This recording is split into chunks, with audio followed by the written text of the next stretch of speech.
you. You deserve to be happy. Time heals all wounds. Helpful? Harmful. Just because it's trending doesn't make it true. This season, we will hold up these trite sayings alongside truth. We are your hosts, Susan Tyner and Karen Hodge. You're listening to the Encourage Podcast.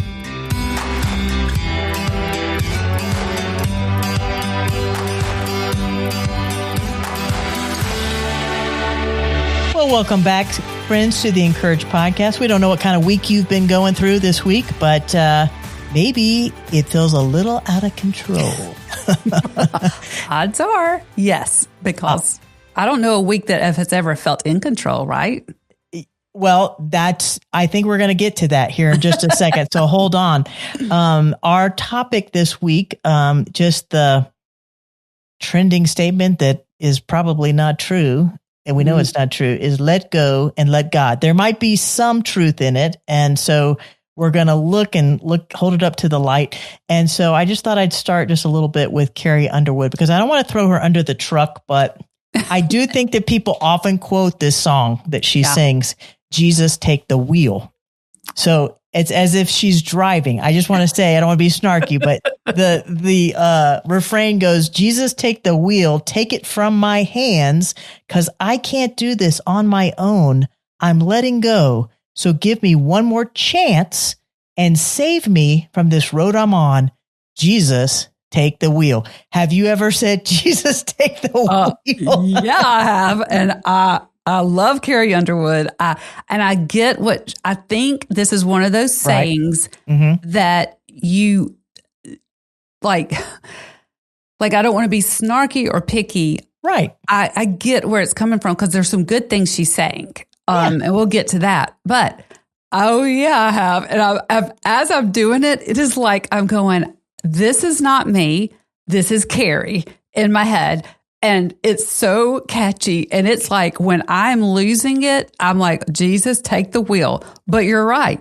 It's because I thought I was driving and I finally realized I was having a wreck. And then I asked Jesus to help. Right. Not only did I think I was driving, I planned the entire itinerary.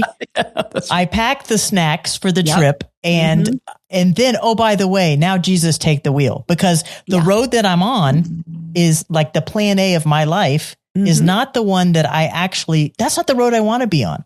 Yeah. Have you ever had that experience where you're like, I'm on this road, but God graciously put me on another road. And now I can look back in the rearview mirror and I can see, oh, that was grace.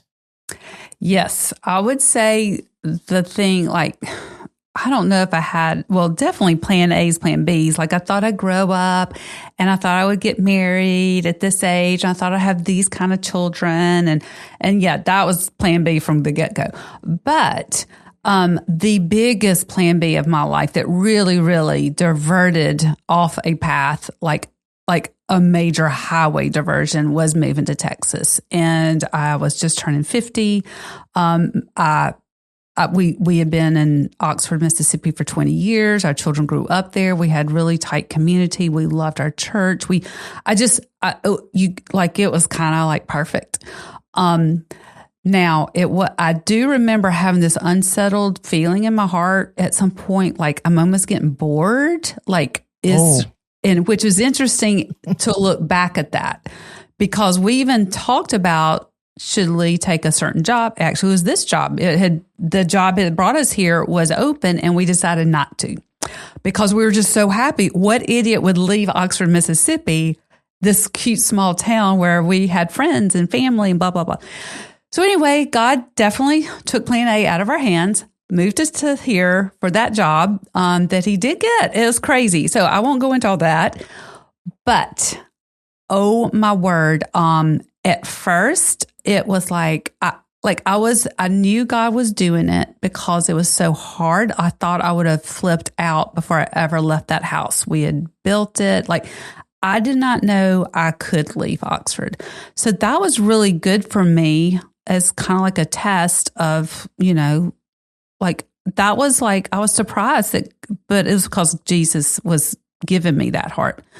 But what happened is once the adrenaline left and once I had unpacked, And once I looked up and I was lonely. Where am I? Yeah. I was like, what have we done? And I kept on saying, I feel like I was in one book and God took me out of a book and put me in another book. Like I was in the Mississippi novel and now I'm in this Texas novel.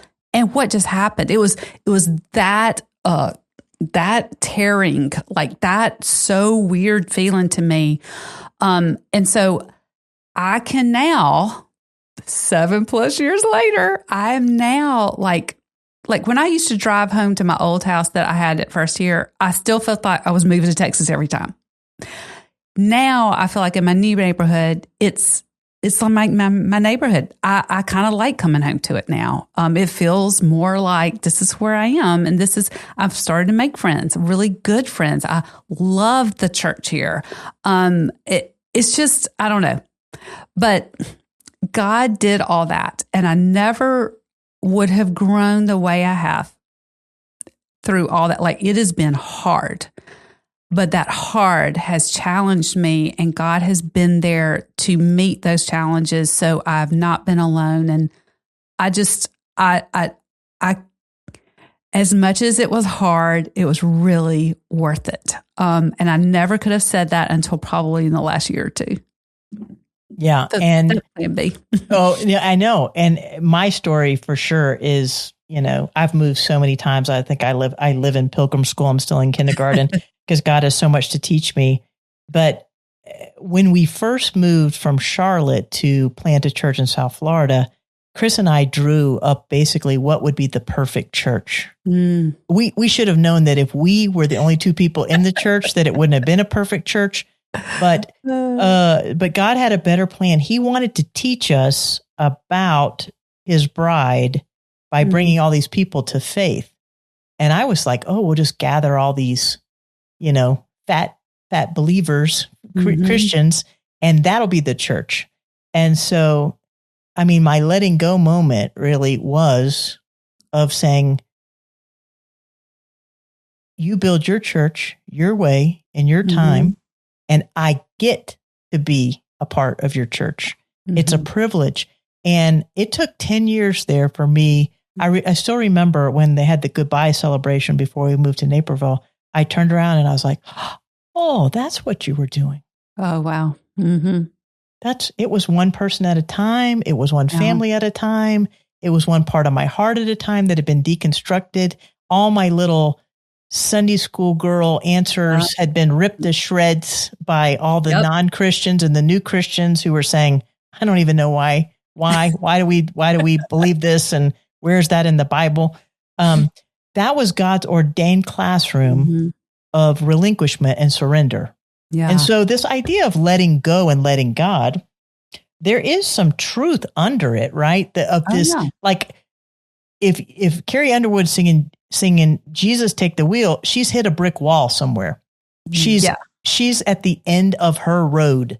She is at the end of her rope. Maybe you've said these things. And so it's not bad for us to feel our limits, to feel our need of him. It's a good thing. It's a good gift from God. But how do you think this kind of got into our language, the let go and let God kind of language? Well, because we, like Carrie Underwood, have done the same thing. We have discovered our limits, and that is a blessing, even though it feels like not one. But I do feel like there is if you hold it up, there is a biblical thread of God is the one, not you. That just like the last 2 episodes where it's been my truth, I do make you, you do you, your decisions, your choices, your voice, your authority. Carrie is saying, it's not working for me. She's gotten down the path of what we were on last two episodes. Mm-hmm. This is where it's ending. All of those choices, all of that voice you got has taken you to a place where you go, I can't drive this car. And so, yes, she never was like, that's part of it is you can't just, drive or not drive. Like God is in charge. But I do love what she gets into our mind with this catchy tune is like, I can't do this. You know, like when she says, I'm letting go. Yes, she never could hold on to begin with. But what she is saying is, my idol is toppled. I was my idol. This is showing me it's like wood that I cut up, and some of it I burn, and some of it I do this, and some of it I bow down to. It makes no sense, and this is what it's gotten me. And so for that, I do love the message of, you can't do it. God must do it. Right. And that's where any unbeliever starts. And actually, as a believer, I have to restart that a lot. But I think where it can go sideways is, you're never doing it, girl. That's right. You were never doing it. God was watching over you. Actually, I think he's been driving. It's just you didn't like where the drive was taking you. I mean, it could be so many things. And then, like, the other part of this that kind of bugs me, that I do think rubs against a biblical truth, is she's saying, God, you just do it now. I'm out. Like, I'm out. Yeah. I'll just let you fix all this. And God involves us in his driving plan. You're just not getting in the back of the station wagon, going to sleep and waking up at the beach, you know, like I did when I was little. God is saying, like, no, I use means of grace. I use Bible reading. I use fellowship of the saints. I use prayer.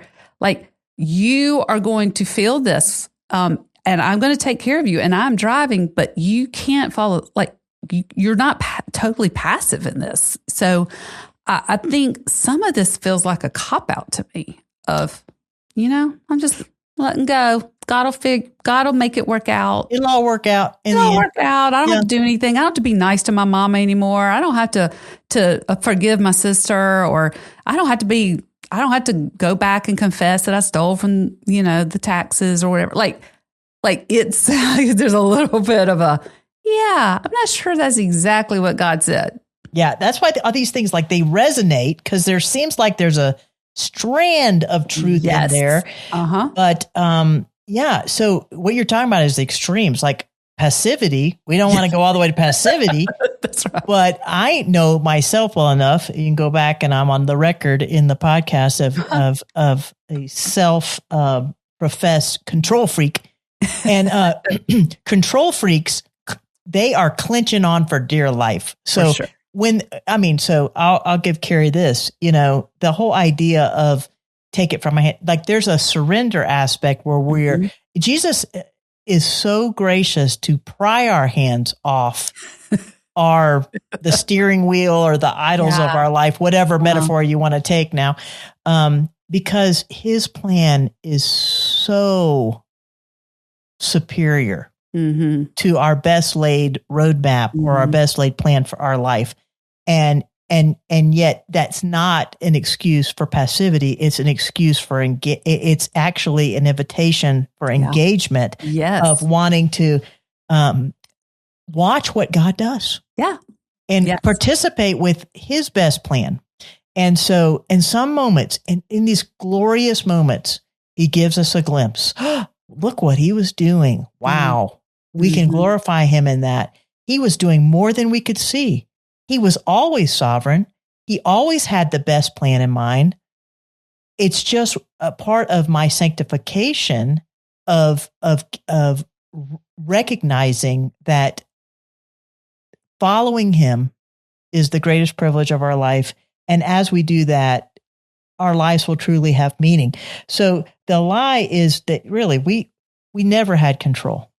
We were like one of those little cars, like where the grown-up is driving, but then there's a little toy steering wheel for the little kid who thinks he's driving. That's us with God. Like, you know. Absolutely. You know, it's, yeah. And back to your little tykes illustration, those always have the little sticks in the back, and the kids never see, like, the parents are the ones who are actually doing all the effort. That's right. You know, they're like little Fred Flintstones just trying to, you know, pedal, to keep the, the cozy coop going. But anyway, that when we are able to wrestle through and also just recognize that God is sovereign, that's the most freeing thing in the whole wide world. That truth does set us free. it's such a relief. You can exhale. It's not up to you. No, it's really not. And I think also, especially in our Reformed circles where we're so treasuring the doctrine of sovereignty and all that, I think, and sometimes people can put things in a way that to our ears sound wrong. Like, no one's letting God do anything. God's going to do what he's going to do. Like, that is like saying, I'm going to let my husband, do this. And, it just doesn't, something about it is like, what? You don't let the king of the world do something. Like, he didn't need your permission. You are a passenger on this car, never the one who got to decide where it was going. But I also know that we don't always get the vocabulary right. And I think the essence behind it is not really what's on the paper, which is, but I'm realizing I can't do it. And that for a woman to say in any circumstances is a really good thing, and I want God to do it. She's not saying, let me try a different steering wheel. Let me try a different path. Maybe I'll do it better this time. Or maybe let me have a nap and maybe I'll be able to drive better after I rest and fulfill myself in some way. But this is a big deal. Like, when you have a wreck where you think you're driving and you may have done some stuff that is your fault or whatever, God, this is why we love sovereignty. God uses that for your good. So in this song, Carrie is feeling like she's having a crash. The good news is God never was letting Carrie drive. Mm-hmm. He keeps her safe, even in the wrecks.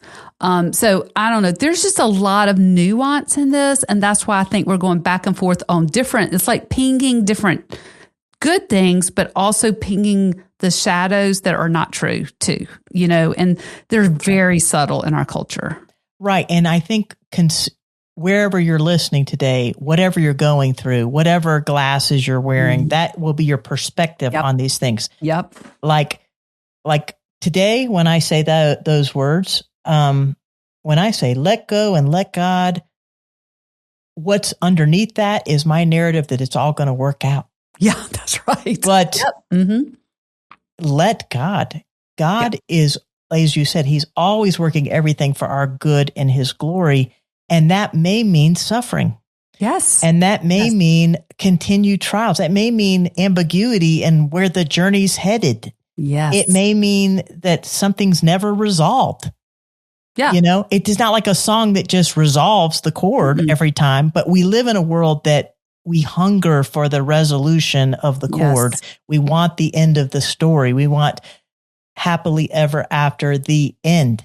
And so this notion of, first of all, that we were ever in control. And second of all, that if we just let go, then God will wrap up the fairy tale of the narrative of the story we've written for our life versus reframing that story in the big story. One day, consummation will come. Yes. I love that point because, and we're not picking on Carrie herself. We're just using her as a name to represent all these things that she's saying about. But if I'm Carrie and if I'm asking Jesus to take the wheel, it may be, if he already has the wheel, I just don't like where he's taking me.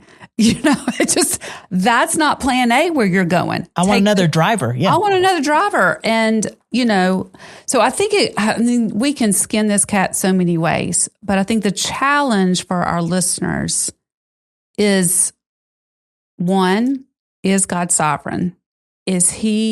Do I see him as the driver of the car I had the privilege to be in, that he saved me to be in, that he said, come into this family bus with me and let me drive us to glory. Okay. The other thing is this passivity thing, which is, I'm just going to let God figure it out. And then you don't obey and you don't glorify him and you don't treat others well. Like, that's the other thing. Like, it's just a cop out for getting your own way. I won't be responsible for what happens. And like they're just these, this of all the pithy sayings so far, this is the one I think that you really have to be looking out for. Because it does, like the others, you kind of go, I'm not sure about that. But this one sounds like a really biblical truth. And I think we can use it to get caught, like to get out of stuff. And we can use it to view God as you're here for me to ask to drive. This is not driving Miss Daisy. Okay. This is God and his plan and his vehicle. You are so right. The first two are in the sassy category. This is more in the sentimental category. Yes, it's more, good.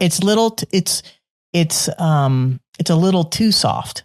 Yeah. And it's not really recognizing the sovereignty of God. And so I'm not going to pick on the people at Hobby Lobby that have this on a plaque. I'm going to pick on myself and the other people in the church because we often do this to Bible verses. And so, a common one that we often just quote Romans 8:28 and we don't go to Romans 8:29,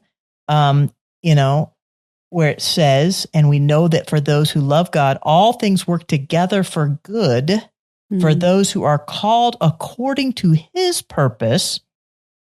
Not Jesus, take the wheel, right? His purpose. For those whom he foreknew, he also predestined to become conformed to the image of his son. So the end game in God's sovereign plan is that we would look like Christ. And that will likely involve, because he promised in this world we would have troubles, it will likely involve the cauldron of suffering and pain and the brokenness of this world. But it's not wrap it up and tie it in a bow. And so we can take the first part of Romans 8 and slap it like a Band-Aid on somebody in a small group. Yep. Like they drop the water line, they share something really hard. A child who's walked away from the, we know that God's working all things together for the good. Just slap it on there with you want to punch him. Sorry. Oh, maybe I need to calm down again. But it just causes so much harm and hurt for someone who's already hurt. And so I get defensive.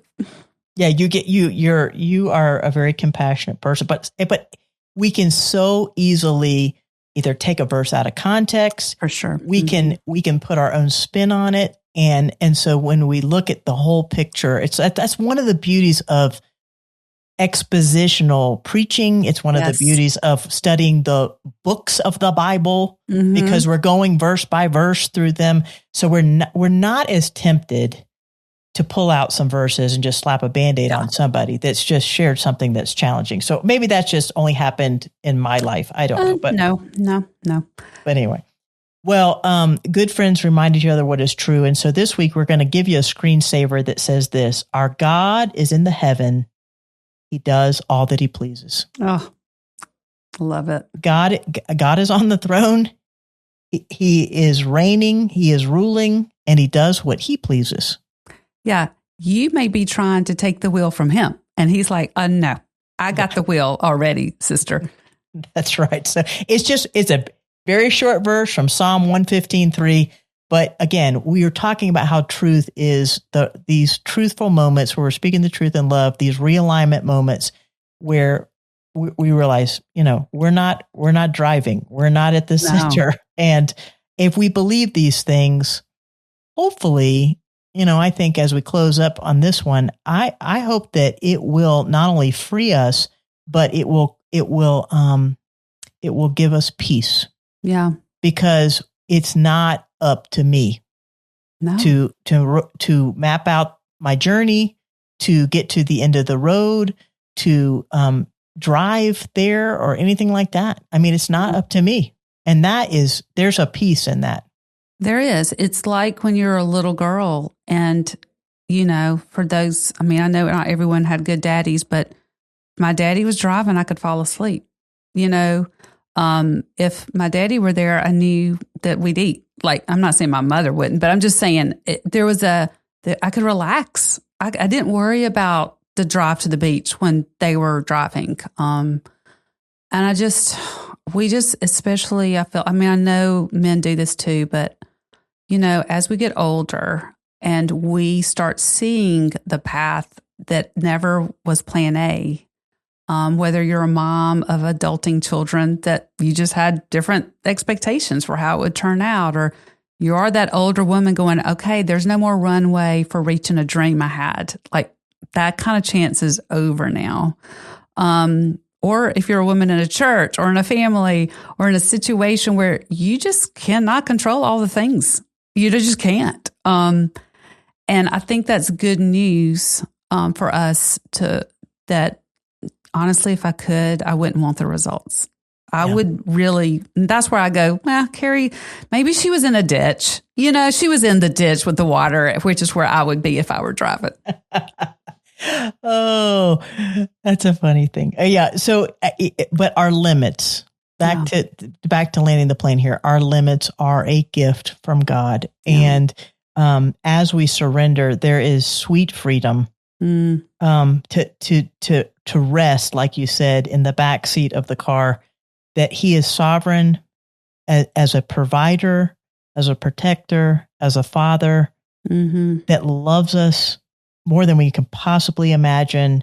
And He that began a good work in you will complete it into the day of Christ Jesus. Yeah. That's the end of the road. He will complete it. That's the drive. And that's the drive. And He will get us to the end of the story when we finally pull in and we're home. Yeah. And that is a glorious, encouraging truth this week. So we'll send you that screensaver. We hope that you'll share this episode with a friend, and you'll come back next week because maybe you're in a sticky place and somebody said to you, God will never give you more than you can handle. And you want to laugh at them like Susan Tyner. Oh my goodness. Yeah. Oh, how many times? Yeah. That cross stitching.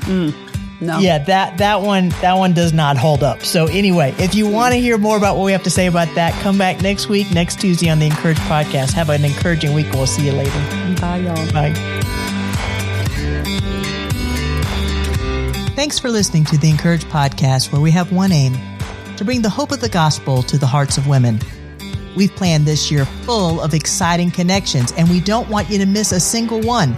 So stay connected with us on our website, women.pcacdm.org. Consider sharing this episode with a friend and keep the conversation going. Or even better, giving to CDM so we can make this podcast available to women all over the world. The Encourage Podcast is a production of CDM, the discipleship ministry of the PCA.